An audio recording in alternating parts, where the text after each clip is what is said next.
Olá, pessoal. Hoje nossa aula vai ser sobre transcrição do DNA, dando continuidade ao módulo de genética molecular, em que nós iniciamos o nosso módulo falando sobre estrutura e conformação de ácidos nucleicos. A gente passa agora para o processo de transcrição do DNA, que faz parte do dogma central da genética molecular, da biologia molecular, que é a molécula de DNA ser a detentora da informação genética, né, a forma de armazenamento da informação da célula para a síntese de proteínas ou moléculas de RNAs com capacidade catalítica.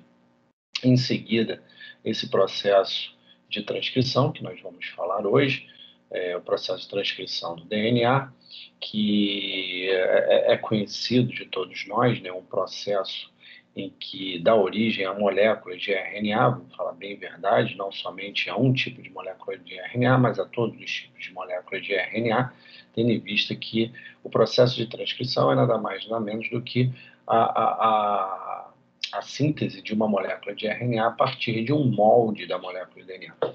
E em seguida, ao processo de transcrição, nós temos o processo de tradução, ou também chamado de biossíntese proteica, onde as moléculas de RNAs produzidas a partir de um molde de DNA serão utilizadas para a síntese de uma proteína.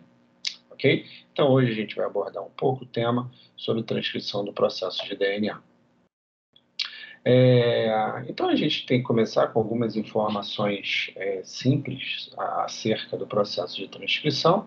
É a forma de expressão da informação genética, tá? Que, em geral, envolve a produção de uma molécula de RNA a partir de um molde de DNA, como eu falei anteriormente. A molécula responsável pela informação, armazenamento e catálise, tá? Essas moléculas de RNAs, elas podem ter essa função, como passar a informação, né, da molécula de DNA até chegar à proteína, né, ser um intermediário.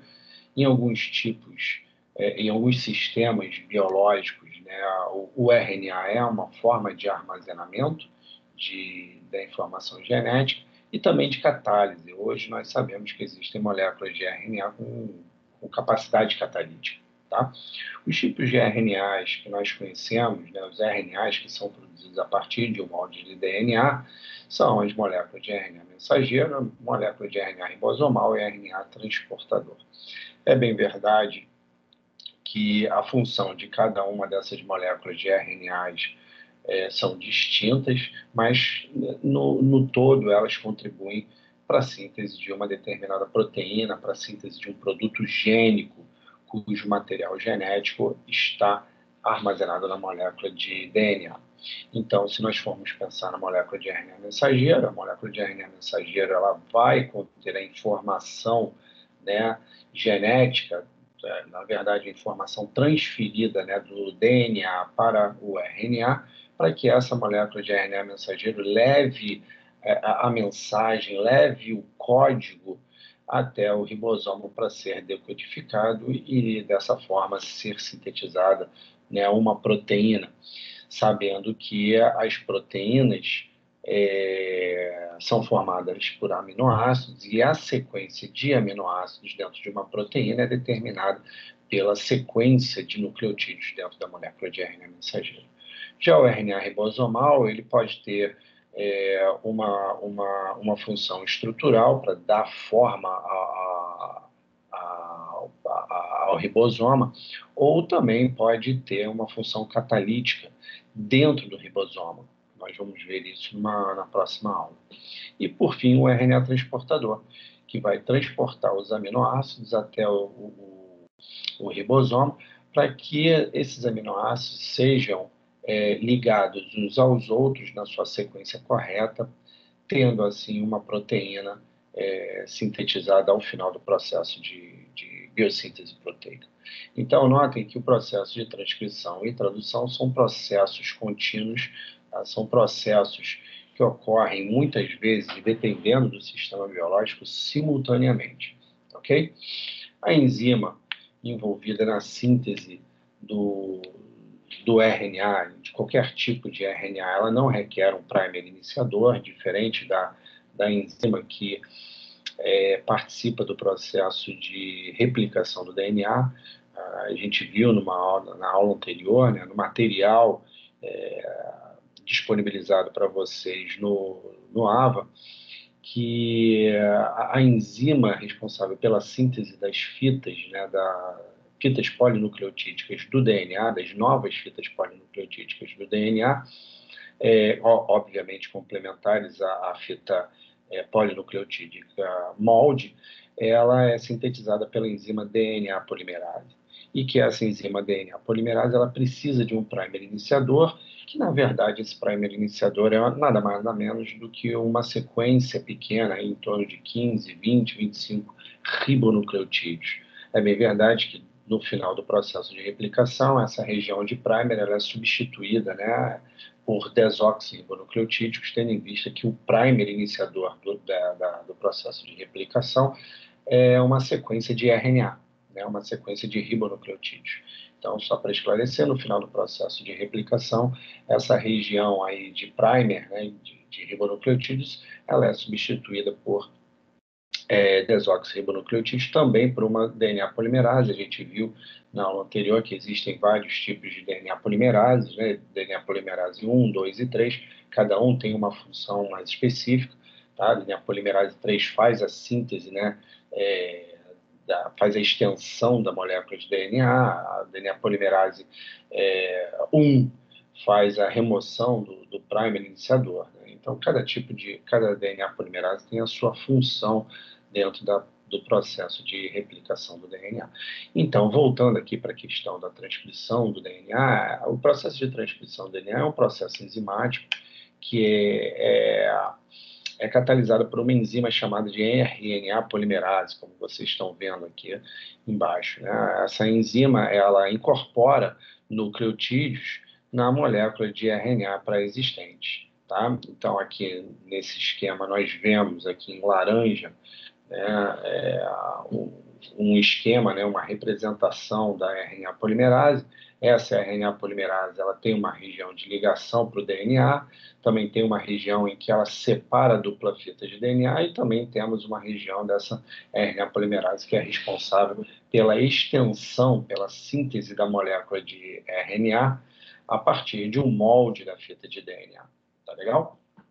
E existe uma direção da transcrição, da mesma forma que existe a direção do processo de replicação. Então, se nós formos ver, né, a molécula de RNA ela nasce do sentido 5' e vai sendo sintetizada na direção do sentido 3'. Né? Então, como é também o processo de duplicação que nós estudamos no material anterior disponibilizado para vocês. Ok? Então, esse processo de transcrição ele tem um início, tem um alongamento e tem uma terminação. Tá legal? Nós vamos abordar na nossa aula de hoje algumas diferenças também que existem entre o processo de transcrição dos seres procarióticos e dos seres eucarióticos. Tá? Bom, como é o mecanismo da RNA polimerase? Então, a gente sabe que a enzima RNA polimerase ela é responsável por sintetizar a molécula de RNA, seja ela qualquer um dos três tipos de RNA, de RNA transportador, RNA mensageiro e o RNA ribosomal. Todos os três tipos de RNAs são sintetizados por uma enzima RNA polimerase. Okay? E se essa RNA polimerase ela obedece ao sentido 5', 3', o mecanismo de ação da RNA polimerase vai ser muito parecido com o mecanismo de ação da DNA polimerase, que é responsável pela síntese do DNA. Então, se nós formos observar aqui, nós temos uma fita, um template, tá? Aqui um nucleotídeo trifosfatado. Notem que isso aqui é o sítio ativo da RNA polimerase. Existem íons, né, de magnésio, né, coordenando os seus ligantes no sítio ativo da enzima. E esse magnésio ele orienta o posicionamento desses grupamentos fosfatos do nucleotídeo, que vai ser incorporado aonde? Na cadeia de RNA que está sendo formada. Então, notem que a ligação aqui, ó, 1, 2, 3, 4, 5. Então, o fosfato ligado ao carbono 5' de um nucleotídeo, ele vai ser ligado à hidroxila na posição 1, 2, 3' da molécula de RNA que está sendo formada, ou, se vocês preferirem, do ribonucleotídeo vizinho, né, que vai ser o seu par. Notem que essa hidroxila 3', ela está desprotonada, então ela tem uma carga negativa e ela ataca, né, essa ligação fosfodiéster, provoca a quebra dessa ligação, dessa ligação fosfanidrido do nucleotídeo trifosfatado e forma uma ligação fosfodiéster. Então, só para corrigir, né, ocorre a formação de uma ligação fosfodiéster dada a quebra, né, das ligações aqui fosfanidrido do nucleotídeo trifosfatado, ok? Então, é uma reação muito parecida com o que a DNA polimerase catalisa durante o processo de replicação do, do DNA. E aqui nós temos um segmento, né, de DNA, aqui o DNA template, né, a fita de DNA molde, e aqui a fita de DNA que não será molde, tá? Então, se a gente for ver, o trânsito primário, ele foi sintetizado a partir de quem? Da fita molde. Então, se a síntese, né, do RNA obedece à complementaridade de bases, né, existentes, a gente nota que a partir de um molde de DNA, por exemplo, onde tem uma guanina, no RNA vai ser formado, vai ser incorporado uma citosina. Se no DNA é uma citosina, no RNA nós vamos ter uma guanina. Se no DNA, na fita molde de DNA, nós temos uma adenina, na fita de RNA nós vamos ter a uracila, que é a base nitrogenada, que é trocada, né? Que troca que substitui, vamos dizer assim, a timina do DNA. E quando a fita do DNA tem uma timina, no RNA nós vamos encontrar uma adenina. Ok? Então, nós temos uma fita polinucleotídea, uma fita simples, né, polinucleotídea, diferente do DNA, que é uma dupla fita em alfa-hélice, e essa molécula de RNA também tem, diferentemente do DNA, a presença de uracila, enquanto que no DNA nós teremos a timina. Ok?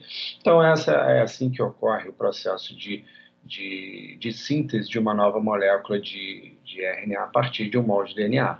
Então, novamente, vai existir a necessidade de uma fita molde de DNA, né? Uma das fitas da molécula de DNA, da dupla fita polinucleotídica de DNA, será utilizada como molde, e a RNA polimerase irá abrir essa dupla fita, irá percorrer a fita molde de DNA, realizando a síntese, né, ou, se vocês preferirem, incorporação de ribonucleotídeos nessa fita nascente, essa fita que está nascendo, que é uma fita de RNA. Tá legal? E, obviamente, deve obedecer essa RNA polimerase, né, a complementaridade entre bases, entre o DNA e o RNA, que, na verdade, só a única diferença, né, do que ocorre para o DNA é que no RNA nós vamos ter a adenina se pareando com a uracila, tá? Diferente do DNA, né, que a adenina se pareia com a timina, ok? Dando continuidade, e até um fato importante que a gente deve levar em consideração é que nós temos duas fitas polinucleotídicas na molécula de DNA. E elas são antiparalelas, como vocês estudaram na nossa primeira aula do módulo de biologia molecular. Então, nós temos duas fitas, uma que vai no sentido 5', 3', e a outra que vai, né, se a gente for pegar aqui, por exemplo, essa fita de baixo vai no sentido 5', 3', e essa outra aqui no sentido 3', 5'. Então, o que a gente tem que passar para vocês é que, independente da fita, qualquer uma delas pode servir de molde para a síntese de uma molécula de RNA.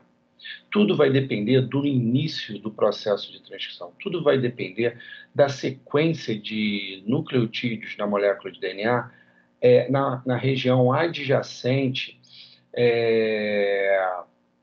e anterior à informação que vai ser transcrita. Tá? E o que eu quero dizer com isso? Antes, né, numa região adjacente à região que vai ser transcrita, existe o que nós chamamos de região promotora. E essa região promotora é uma região extremamente importante, porque é nessa região promotora em que nós vamos encontrar diversas sequências que vão ser importantes para quê? Para que proteínas reconheçam essa região promotora ou até mesmo para que a RNA polimerase reconheça essa região promotora, possa se ligar nessa região promotora, abrir a molécula de DNA e escolher qual das duas fitas polinucleotídicas ela está apontada, vamos dizer assim, ela está direcionada para que ocorra o início do processo de transcrição. Então, se a gente olhar aqui nessa imagem aqui embaixo, nós vamos ver diversas regiões promotoras, tá? Aqui em cima, essas três maiores do que essas três aqui de baixo. Todas essas regiões promotoras aqui que eu estou mostrando para vocês são regiões promotoras de genes bacterianos.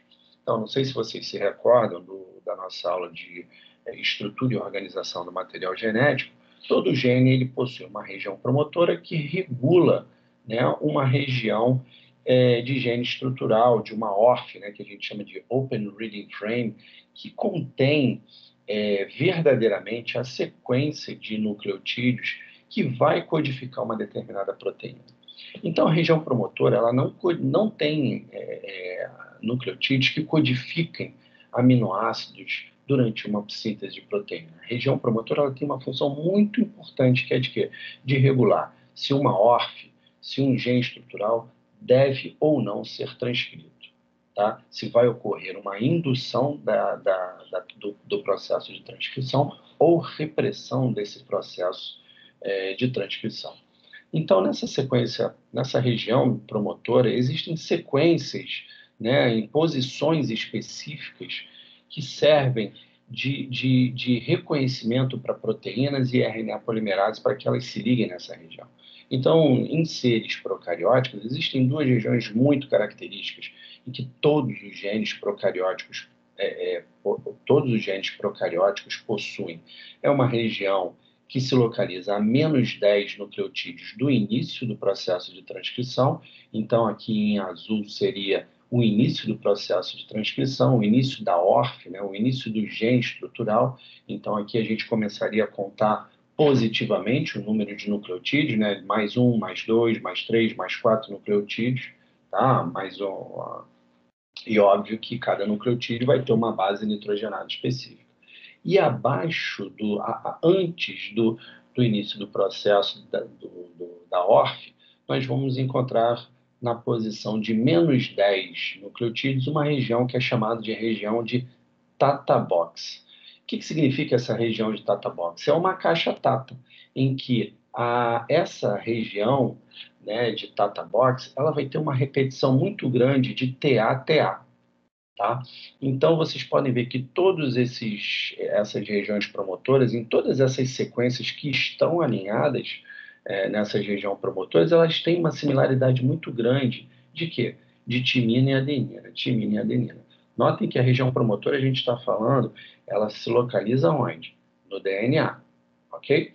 Existe também uma outra região, há uma posição de menos 35, é um pouco mais distante, né, do início aqui do processo, da onde começa o processo de transcrição, né, aqui antes da ORF, né, do gene estrutural, também tem uma região muito, muito conservada, tá? Mas só que aí a gente já vê uma riqueza de timina, guanina e adenina, tá legal? E essas regiões servem para quê? Mais uma vez, servem para reconhecimento de proteínas. Proteínas têm a capacidade de reconhecer essas regiões, essas sequências repetidas de nucleotídeos na região promotora, elas se ligam e aí elas podem dar o início do processo de transcrição.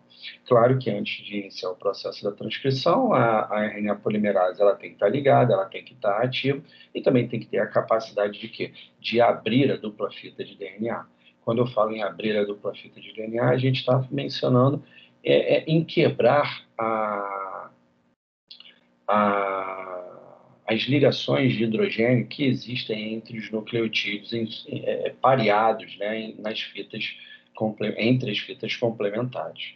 tá? Então, é até interessante a gente notar que, por exemplo, na região de -10, na região de Tata Box, a gente vê uma riqueza muito grande de quê? De timina e adenina.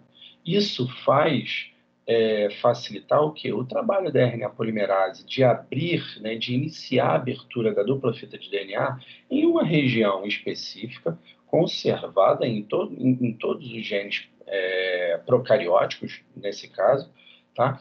E que vai ter uma riqueza muito grande de quê? De dupla ligação de hidrogênio entre as bases nitrogenadas dos nucleotídeos que estão pareados nessa região. Tá ok? Então, é assim que ocorre, né? É assim que é regulada, né, essa região promotora, é assim que é regulado esse processo de transcrição, e o papel, né, da região promotora é permitir se um gene estrutural, se uma ORF, ela será ou não transcrita.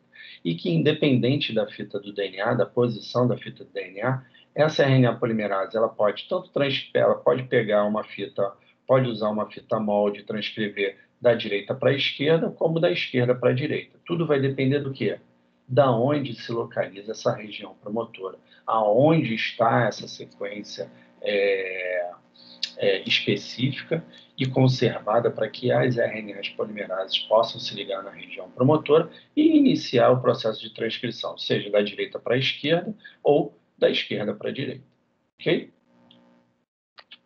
Bom, no caso de bactérias, né, o processo de transcrição ele é bastante simples. Né? Ele é mediado por uma única enzima, que é a RNA polimerase. Essa enzima, a RNA polimerase, ela tem uma subunidade que é chamada de subunidade sigma. Né? Notem que aqui nós estamos vendo a dupla fita de DNA. Aqui, quando eu falo em mais um, é o primeiro nucleotídeo da ORF, né? O primeiro nucleotídeo do gene estrutural. Né? Na verdade, é esse ponto que vai ser iniciado o processo de transcrição, né? Para dar origem a uma molécula de RNA, seja mensageiro, ribosomal ou transportador. Tá? E aqui é a região de -10, né? O Tata Box, e aqui é a região de -35. Tá? Então, essa RNA polimerase, ela vai se ligar, ela vai reconhecer essa região muito por conta da função dessa subunidade sigma, que auxilia a RNA polimerase bacteriana, procariótica, bacteriana ou procariótica, como vocês preferirem, de se ligar a essa região promotora. Uma vez se ligando a essa região promotora, tá? A RNA polimerase ela vai realizar a quebra das ligações de hidrogênio na região de -10.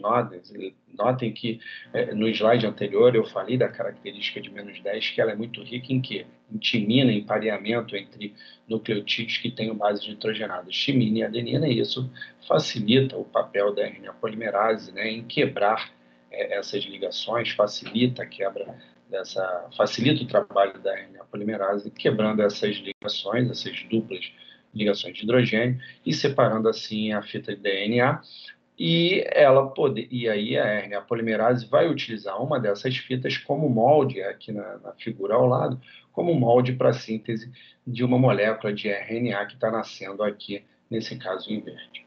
Ok? Notem, mais uma vez, que a RNA polimerase ela não precisa de um primer iniciador, tá? Ela já é capaz de reconhecer o primeiro nucleotídeo da ORF, né? O primeiro nucleotídeo do gene estrutural, e iniciar a incorporação de ribonucleotídeos para a síntese de uma molécula de RNA. Okay? E aqui embaixo são modelos representativos, né, da RNA polimerase e da molécula de DNA que está se ligando a RNA polimerase e abrindo o DNA e iniciando o processo de transcrição. Tá? Bom, e aí a gente pode se perguntar como se descobriu essas regiões promotoras, né? Como foi possível, né, identificar essas regiões promotoras que são de grande importância para a ligação da RNA polimerase e também para o processo de transcrição. Isso foi feito através de um ensaio que é chamado de band shift, que é nada mais nada menos do que a gente viu algo muito parecido no nosso primeiro módulo, quando a gente falou de Western blot, né, que é para o quê? A identificação de proteínas utilizando anticorpos específicos para um determinado tipo de proteína. Então, né, no Western blot, você corre o gel de eletroforese, depois você transfere essas proteínas que estão no gel para uma membrana de nitrocelulose, ou PVDF, né? E aí depois você incuba essa membrana, esse pedaço de papel, com anticorpos, né, específicos. Um anticorpo primário, que vai se ligar à proteína especificamente, proteína-alvo específica, e um anticorpo secundário, que aí vai favorecer, vai identificar a proteína, o local onde o anticorpo primário está ligado. E, em geral, esse anticorpo secundário tem uma enzima peroxidase conjugada, ou tem um fluoróforo, né? Ou até mesmo pode ter até um radioisótopo, e aí você pode revelar ou por radioatividade, ou por um ensaio enzimático, ou até mesmo por fluorescência, por identificação por fluorescência. Então, a técnica que eu estou falando aqui de band shift, ela é muito parecida. Por quê? Primeiro a gente pega a molécula de DNA, ela vai estar ligada com as proteínas, né, que tem afinidade à molécula de DNA, essa região promotora. Então, você vai fazer uma eletroforese e o interessante é que antes de você fazer essa eletroforese, você provoca a quebra dessas moléculas, né, de DNA. E aí essa proteína, onde ela estiver ligada, ela não vai permitir que exista a quebra desses nucleotídeos. E aí você vai ter o quê? Um espaço, né, que vai faltar bandas, um espaço que vocês não verão bandas como aqui nessas amostras, tá? Então aqui o ponto, é a amostra controle, né, do material genético sem estar ligado com as proteínas, né? Então você vê um padrão de fragmentação do DNA.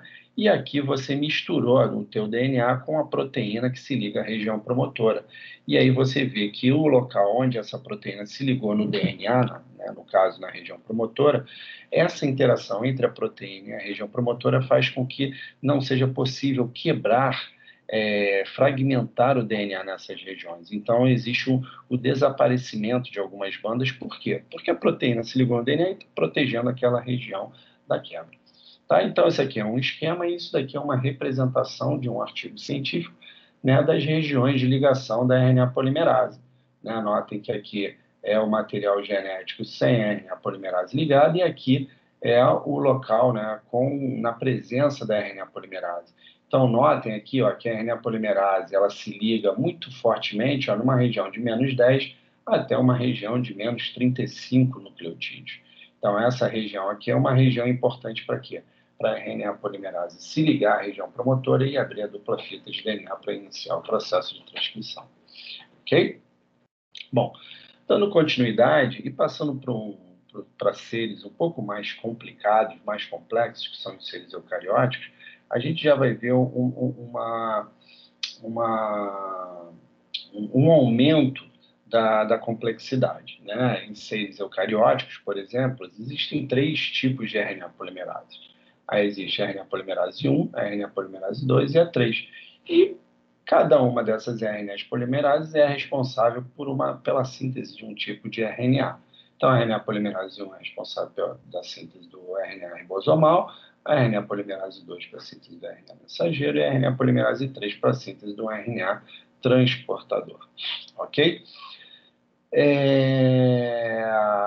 De qualquer forma, aquela região Tata Box que eu falei que é muito encontrada, que é bastante conservada nos genes procarióticos, ela também é encontrada nos genes eucarióticos. E esse ponto também é um ponto em que as RNAs polimerases se ligam nessa região promotora, né, nessa sequência dentro da região promotora, para facilitar assim, o processo de transcrição, mas eu já falo para vocês que o processo de transcrição em eucariotos é bem mais complexo do que em eucariotos, tá?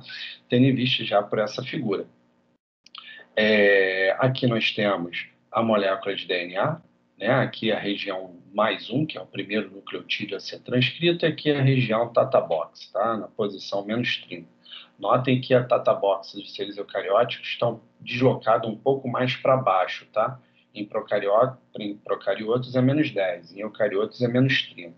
Tá legal? Mas a relevância dessa região é para a ligação da RNA polimerase e a abertura da dupla fita de DNA. Mas olha, notem que para a RNA polimerase 2, né, que é responsável pela síntese do RNA mensageiro, se ligar ao DNA, é necessário que exista ligação prévia de outras proteínas que não são RNAs polimerases, mas são proteínas que vão reconhecer a região promotora e vão facilitar o reconhecimento dessa região pela RNA polimerase 2, e favorecendo assim a ligação da RNA polimerase 2 à molécula de DNA à região promotora. Olha que já é bastante diferente de quem? Do processo de transcrição de procariotos, onde existia um único tipo de RNA polimerase e a própria RNA polimerase, através da sua subunidade sigma, conseguia reconhecer a região promotora e se ligar nessa região promotora. Em eucariotos, não. Em eucariotos, a RNA polimerase ela precisa que alguma proteína reconheça essa região promotora e que, além de reconhecer essa região promotora, que favoreça a ligação da RNA polimerase 2. E notem que a RNA polimerase 2 ela se liga à região promotora com auxílio dessa outra proteína aqui, TF2F, que é chamada de Transcription Factor 2, ou seja, fator de transcrição 2. Então, para o processo de transcrição em eucariotos, existe a necessidade, crucial, uma necessidade premente de quê? De proteínas que são chamadas de fatores de transcrição. Esses fatores de transcrição eles vão favorecer e vão facilitar a atividade, né, da RNA polimerase 2. E digo mais, alguns fatores de transcrição ainda serão importantes para quê? Para a ativação da RNA polimerase 2. Porque quando ela se liga na região promotora dos genes eucarióticos, ela se liga desligada. Tá?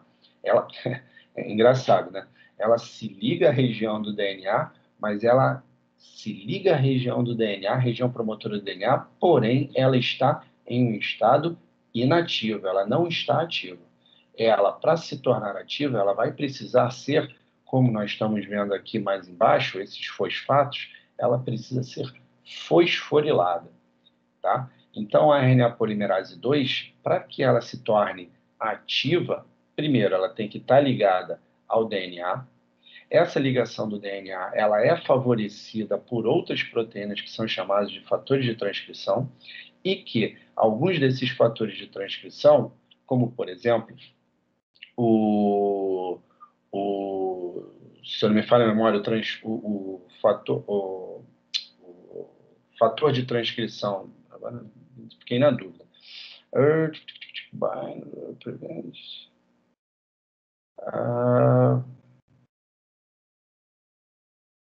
Qual é o que ativa aqui? Agora eu fiquei na dúvida aqui.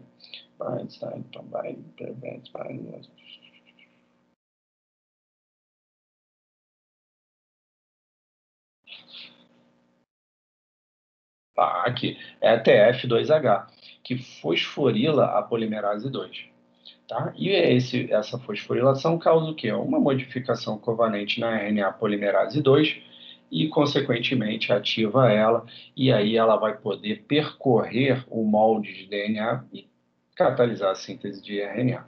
Então, cada fator de transcrição, né, aqui a gente começa a ver a formação de um complexo, né, de um complexo proteico para a transcrição do DNA, é formado por fatores de transcrição e pela RNA polimerase. E cada fator de transcrição vai ter um papel nesse processo de transcrição. Lógico, a gente vai ver nessa tabela agora, né, que a RNA polimerase 2, ela requer, né, fatores de transcrição, tanto para a sua iniciação como para o seu alongamento, né, para o alongamento da molécula de RNA.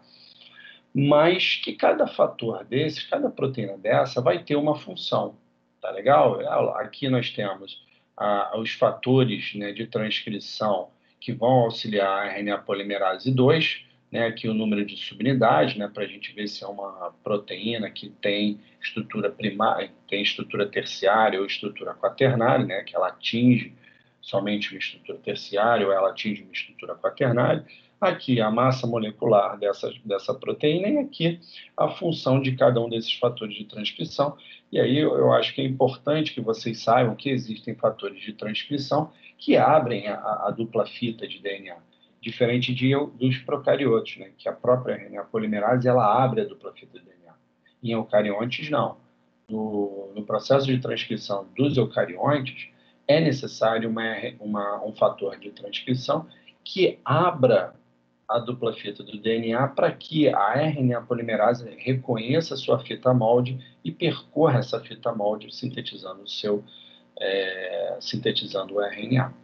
Em outras palavras, a RNA polimerase em eucariotos, ela realiza somente o processo de transcrição, o processo de síntese da molécula de RNA, tá? E assim, o reconhecimento da região promotora, a abertura da dupla fita e a ativação da RNA polimerase 2, ela é feita por outras proteínas, que são os fatores de transcrição. Legal? Na prova, obviamente, eu não vou querer que vocês saibam que o fator de transcrição 2H, 2F, 2E realizam, né? Por exemplo, o 2E ela é responsável pela atividade de helicase. E a gente viu que na replicação do DNA, a enzima helicase ela tem a função de quê? De abrir a dupla fita do DNA, quebrar as ligações, né, de hidrogênio que existem que existem entre os nucleotídeos, né? Melhor dizendo, entre as bases dos nucleotídeos das fitas complementares do DNA. Né? E aí a helicase tanto pode quebrar uma dupla fita, como pode quebrar uma tripla ligação de hidrogênio, isso dependendo do pareamento. Se for AT, vai quebrar uma dupla ligação de hidrogênio. Se for GC, a helicase, a atividade helicase vai quebrar, né, essa ligação tripla de hidrogênio. Tá legal? Então, na prova, vocês não precisam memorizar o que cada fator de transcrição é responsável, mas é importante que a gente entenda que a RNA polimerase de eucariotos não trabalha sozinha. Ela precisa de outras proteínas que são de grande importância para reconhecimento da região promotora, para abertura da dupla fita, para fosforilação da RNA polimerase, e aí no caso fosforilação, a gente está falando de ativação da RNA polimerase. Tá legal? Bom, uma vez a RNA polimerase percorrendo o molde de DNA, então aqui nós estamos vendo, né, uma molécula de DNA, a RNA polimerase 2, e no caso aqui, se a gente tem a RNA polimerase 2, a gente tem que entender que isto que está sendo apresentado é característico de uma célula eucariótica, de um processo de transcrição eucariótica. Tá? Então, nós vamos ver que a RNA polimerase ela vai percorrer o molde de DNA e vai sintetizar um RNA mensageiro. Tá legal? E esse RNA mensageiro, como ele é formado? Tudo vai depender do quê? Do gene estrutural que está sendo transcrito, da ORF que está sendo transcrito. E isso nós vamos recordar um pouco, nós vamos recapitular a nossa aula de estrutura e conformação de ácidos nucleicos, onde nós vimos que em seres eucarióticos, os genes eles são subdivididos em regiões de exons e regiões de introns. As regiões de exons são regiões de nucleotídeos, tá? Que codificam aminoácidos na síntese de proteína. Mas também tem as regiões de introns que não são tão características para codificar aminoácidos na síntese de proteínas. Mas a gente sabe, hoje em dia, que existem um processamento, alguns genes sofrem processamento alternativo do RNA e que aí, às vezes, os introns podem até entrar na composição aí de algum RNA mensageiro maduro para a síntese de uma determinada proteína, tá legal? Mas, até então, o que a gente convenciona é que as regiões de exons são regiões codificáveis, né, para aminoácido em proteínas, e regiões de introns não são codificáveis. Tanto é que durante o processamento do RNA, que nós vamos falar agora, existe um processo que é chamado de splicing. E o que significa esse splicing? É um processo que ocorre à medida que o processo de transcrição vai sendo realizado. Então, é um processo que ocorre simultâneo à transcrição, em que o RNA, é, o, o RNA mensageiro, né, que está nascendo, que a gente pode chamar também de transcrito primário, ele vai eliminar as regiões, ele vai remover, né, a gente pode falar eliminar, ele vai eliminar as regiões de intros e vai ligar as regiões de exons. Notem que o trânsito primário ele é muito maior do que o RNA mensageiro maduro, né, maduro, já pronto para ser utilizado pelos ribosomas, para ser decodificado pelos ribosomas e dar origem a uma proteína.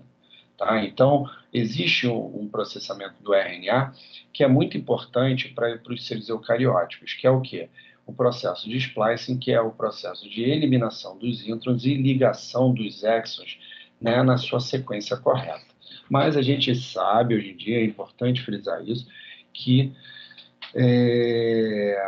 existem alguns genes que sofrem, né, alguns RNAs mensageiros que sofrem splicing alternativo, e aí a ordem dos exons e a constituição desses exons podem ser diferentes. Tá legal? Mas antes de ocorrer esse processamento, que a gente chama de splicing, a gente tem que entender que existe a adição de um cap 5' né, na posição 5'. Então, à medida, logo no início do processo de transcrição de eucariotos, tá? A RNA polimerase vai iniciar a síntese do RNA mensageiro e logo após esse início da síntese do RNA mensageiro vai existir a adição de uma guanina, né, metilada na posição 5'. Essa guanina metilada é chamada de cap 5'. E esse cap 5' tem uma importância muito grande. Para quê? Para a estabilidade da molécula de RNA. Notem que o cap 5' ele está presente no trânsito primário e no RNA mensageiro maduro. Tá? E esse cap 5' ele vai aumentar a estabilidade, o tempo de vida do RNA, impedindo que nucleases reconheçam essa extremidade e comecem a degradar a molécula de RNA a partir da extremidade 5'. E é óbvio também que essa região 5', esse cap 5', ele também vai ser importante para direcionar o RNA mensageiro, melhor dizendo, direcionar o reconhecimento do ribosoma à molécula de RNA mensageiro. Uma coisa é importante: se o RNA mensageiro tem essa extremidade 5' protegida por essa guanina metilada, por essa região que a gente chama de cap 5', o ribosoma vai olhar para essa molécula de RNA mensageiro e já vai reconhecer essa molécula de RNA mensageiro como íntegra, como estável, tá legal? E que ela pode ser utilizada para o processo de transcrição, de tradução. Bom, então a adição do cap5' é nada mais nada menos do que a adição de uma guanina metilada. Então aqui nós temos um nucleotídeo que tem uma guanina, né, uma base nitrogenada, a guanina, e que existe uma guanina metilando essa região, tá legal? Então aqui é a incorporação da guanina metilada, né? Então é incorporada uma guanina e depois tem uma enzima que introduz a metila, né, nessa extremidade. Existe aí uma modificação covalente, né, essa metilação, que faz com que essa região 5', né, do RNA fique protegida. E assim esse RNA mensageiro ele vai ganhar estabilidade, vai ganhar tempo de vida para que ele possa ser reconhecido posteriormente pelo ribosoma. Bom, em seguida, né, simultâneo também ao processo de transcrição, né, então a gente tem que ter na cabeça, né, a ordem dos fatos. Né? Então, uma vez que a RNA polimerase se liga na região promotora, né, se nós estivermos falando dos eucariotos, né, porque são os eucariotos que têm o cap 5', são os eucariotos que sofrem splicing, são os eucariotos que sofrem também a poliadenilação da extremidade 3', que nós vamos ver na frente. Então, se nós estamos falando de seres eucariotos, nós temos que imaginar a polimerase se ligando à região promotora, né, auxiliado por diversos fatores de transcrição, né, a abertura da dupla fita, a RNA polimerase ela começa né, a RNA polimerase 2, ela começa a percorrer o molde de DNA e transcrever esse molde de DNA em uma molécula de RNA.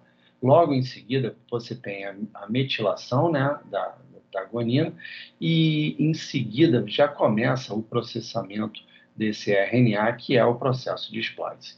E aí o processo de splicing ele pode ser feito de duas formas. Uma que a gente chama de self-splicing, né, que é um splicing é, realizado pela própria molécula de RNA mensageiro, e aí existem o self-splicing do grupo 1 e do grupo 2, que isso daí é caracterizado pela forma com a qual o intron é eliminado, né? Então aqui você tem o ataque, né,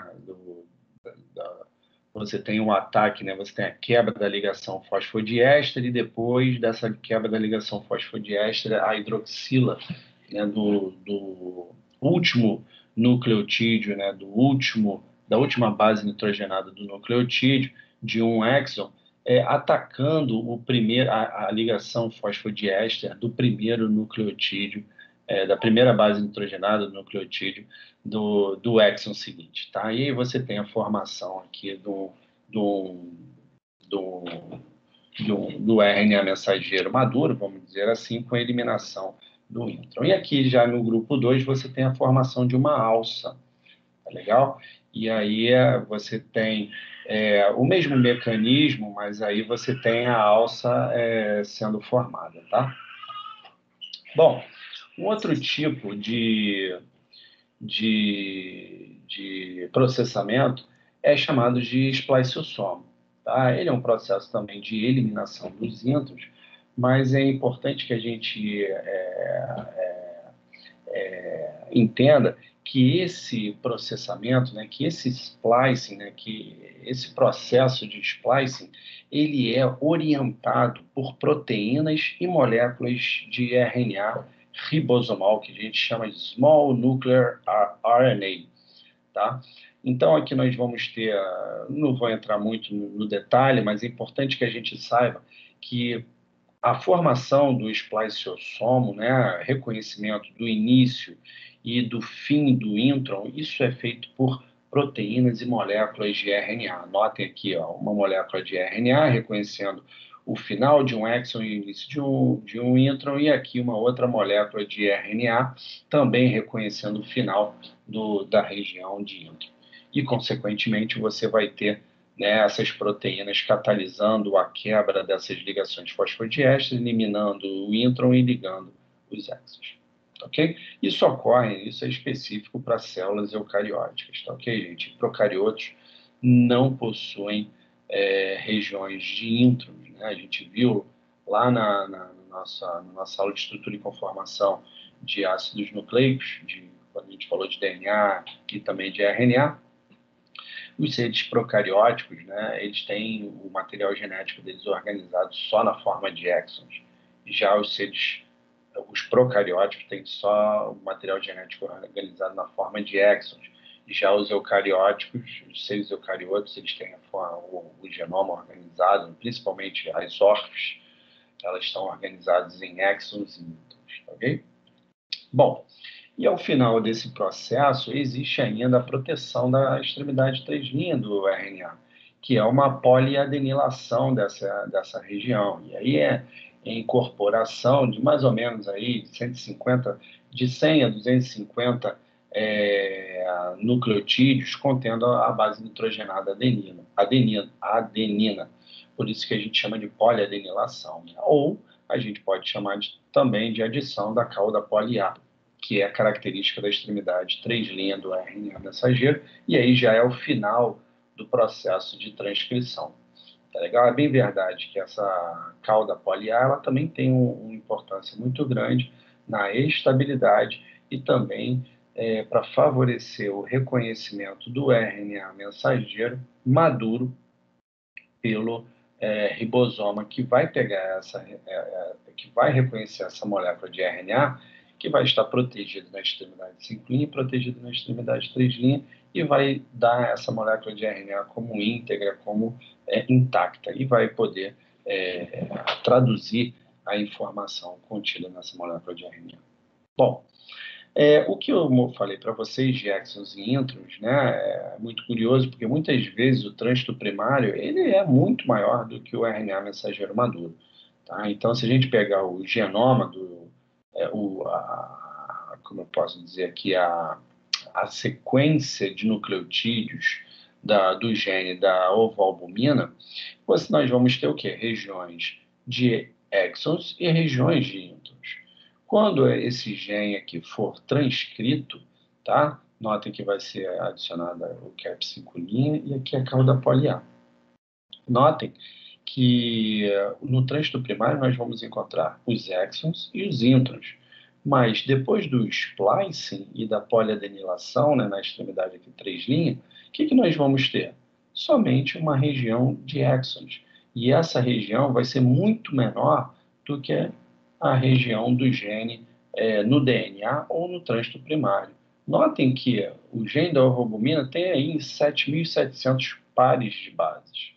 O RNA maduro da ovoalbumina, né, ela tem somente 1.800 nucleotídeos, só para a gente ter uma noção aí da diferença, né, de tamanho entre o trânsito primário, entre a informação que está no DNA e o que está no RNA mensageiro maduro para ser traduzido. Tá? Bom, falando ainda do processo de transcrição, e aí também uma coisa que é interessante a gente abordar é o processo de replicação viral, né? Então, a gente sabe que existem vírus que que têm o seu material genético organizado na forma de DNA e existem outros tipos de vírus que têm o seu material genético organizado na forma de RNA. E aí é um fato muito interessante, porque os vírus que têm o seu material genético na forma de DNA, eles podem, né, infectar uma célula hospedeira e o seu material genético ele pode ir até o DNA e se recombinar, né, e pode passar a integrar o genoma dessa célula hospedeira. Então, sempre que uma célula hospedeira vai se replicar, também vai replicar o quê? O material genético viral, e aí essa célula, em algum momento, vai poder transcrever o material genético do vírus, vai poder sintetizar vírus em seu interior, até que o vírus vai estourar essa célula hospedeira vai morrer e o vírus vai estar livre para infectar outras células. Tá? Agora, existem alguns vírus que são formados de RNA. E aí que é interessante, existem vírus que são formados de RNA, mas que quando infectam uma célula hospedeira, esse RNA já pode ser utilizado para tradução, para síntese de proteínas, que vão construir proteínas virais que vão, né, vão dar estrutura ao vírus, e esse vírus vai poder estourar essa célula, matar essas células, romper essas células em algum momento e ficarem livres, né, para infectar outras células, causando, obviamente, a morte da célula hospedeira. Mas existem outros vírus que a gente chama de retrovírus, eles precisam transformar o seu RNA em DNA. E aí existe, né, uma enzima que é chamada de transcritase reversa, que faz a reversão da transcrição. A partir do RNA, produz um DNA de fita dupla, tá? E aí esse DNA de fita dupla pode passar a integrar, recombinar no DNA genômico do hospedeiro, e aí fazendo, né, os ciclos de vida, né, ciclo lisogênico, ciclo lítico de infecção viral. Né? Só para vocês terem conhecimento, o ciclo lisogênico é um ciclo em que o vírus ele infecta uma célula hospedeira, né, faz com que o seu material genético seja incorporado no material genético da célula hospedeira, fica quietinho, mas em um determinado momento, o que ele faz? Ele começa a transcrever o seu material genético, na verdade, né, a célula hospedeira começa a transcrever o material genético viral, forma-se as estruturas virais, esses vírus eles rompem, né, as células hospedeiras morrem, e aí esses vírus vão poder infectar outras células, né? E esse ciclo lisogênico, ele pode variar muito de tempo, tá? Ele pode ter um ciclo, pode ser um ciclo mais rápido, mais periódico, mas também eles podem ser um ciclo bem mais longo, né? Um ciclo prolongado, e aí a célula hospedeira não vai sofrer, né, as consequências da replicação viral tardiamente. E a fase lítica, né, o vírus que tem uma fase lítica, são vírus que já entram na célula, já começam, já reproduzem, né, perdão, já sintetizam suas proteínas, né, para a formação dos capsídeos virais, né, a formação da estrutura viral, e já rompe as células, isso à medida que infectam as células. É um processo muito mais rápido do que no ciclo lisogênico. Tá legal? E aqui é o que eu estava falando, o que eu falei para vocês sobre a infecção de vírus que tem o seu material genético na forma de RNA, e, na verdade, que são chamados de retrovírus, né? Tem vírus que são formados de RNA, mas que não são retrovírus. Então, aqui no caso do retrovírus, ele infecta uma célula e o material genético, né, na forma de RNA, ele entra na célula hospedeira. Esse RNA ele é transcrito reversa, né? Faz uma transcrição reversa do RNA para DNA de dupla fita viral, e aí ele se integra no genoma da célula hospedeira. Tá legal? E aí, sempre que a célula hospedeira se duplicar, esse material viral vai se duplicar também. E quando existir a condição adequada para que esse material viral seja transcrito, ele vai ser transcrito, vai dar origem a RNAs mensageiros que vão ser traduzidos, né, para proteínas, e aí essas proteínas constituirão, né, a estrutura do vírus para que ele rompa essas células e passe a infectar outras células. Tá? Só uma colocação que eu não falei, mas os vírus, eles utilizam tudo que a célula hospedeira tem. Tá? O processo de replicação é da célula hospedeira. O processo de transcrição é da célula hospedeira. Agora, nesse caso aí, de transcriptase reversa, né, que é o nome da enzima, isso está no genoma viral. Tá legal? Isso vem da bactéria, não, perdão, do vírus. Ok? Bom, e aí o que a gente ouve muito aí é o que? É a nossa pandemia, em que a gente está sofrendo bastante com infecção pelo SARS-CoV-2, né, em que é um vírus, né? Na verdade, é um coronavírus, é um coronavírus, existem outros tipos de coronavírus que têm causado toda essa pandemia, né?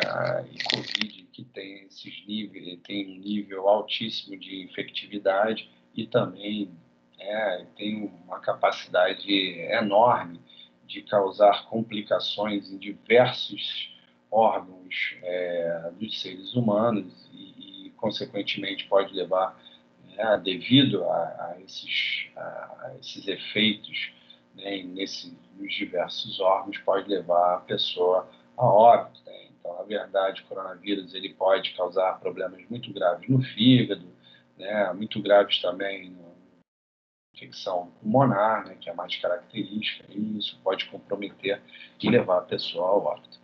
Tá? E, na verdade, o coronavírus, ele reconhece, né, receptores, né, da célula hospedeira, tá?